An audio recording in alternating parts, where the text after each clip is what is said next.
not too long ago, there was yet another art restoration fail.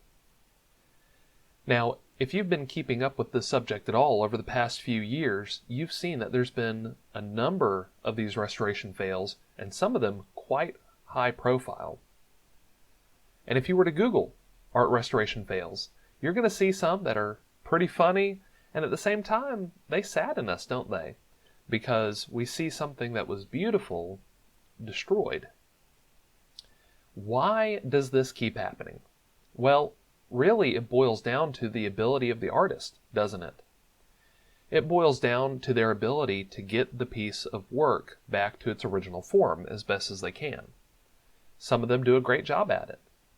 Some of them end up making headlines.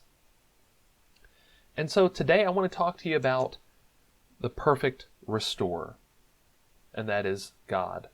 In fact, He's the perfect designer, the perfect builder, and the perfect restorer. But today we're going to focus on His restoration ability. Now, a while back, we talked about the idea of restoration from the perspective of Ruth. Well, we're going to switch gears here, and we're going to talk about it from the perspective of David. And today I want us to realize that whether we have never come to know God, or whether we've wandered from God, or perhaps we just feel like we're in an unhealthy place right now, God is in the restoration business. And so we're going to focus on Psalm 51. And here it reads, a psalm of David when Nathan the prophet went to him after he had gone into Bathsheba. And we're all pretty aware of this account, aren't we? We're aware of the sin that David committed. It was a heinous sin. And yet I want to focus on verses 7 through 12.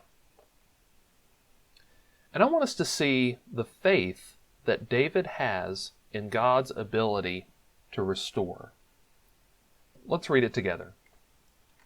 Purge me with hyssop, and I will be clean. Wash me, and I shall be whiter than snow. Let me hear joy and gladness. Let the bones that you have broken rejoice.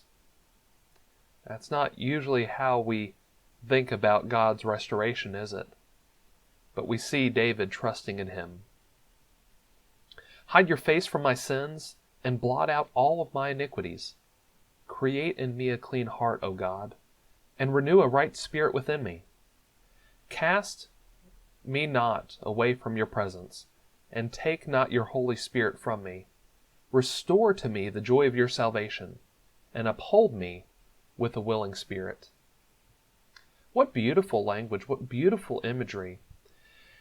And what we see here is that David has faith in God's restoration ability. God can restore our hearts, our minds, our spirits, our souls, and our joy. I especially love verse 12 here. Restore to me the joy of your salvation. What a wonderful thought. So the question today is, have you let God work restoration in your life? No matter where you've been, have you let God work restoration? He, unlike others, doesn't do a botched job. We can trust and we can have faith in our restorer. So what I want to encourage you today is this. Think about where you are. Call out to God. Seek Him for your restoration. If you have come to already know Him, or if you just need encouragement, that's what you need to do. But if you've not come to know God, seek Him for restoration.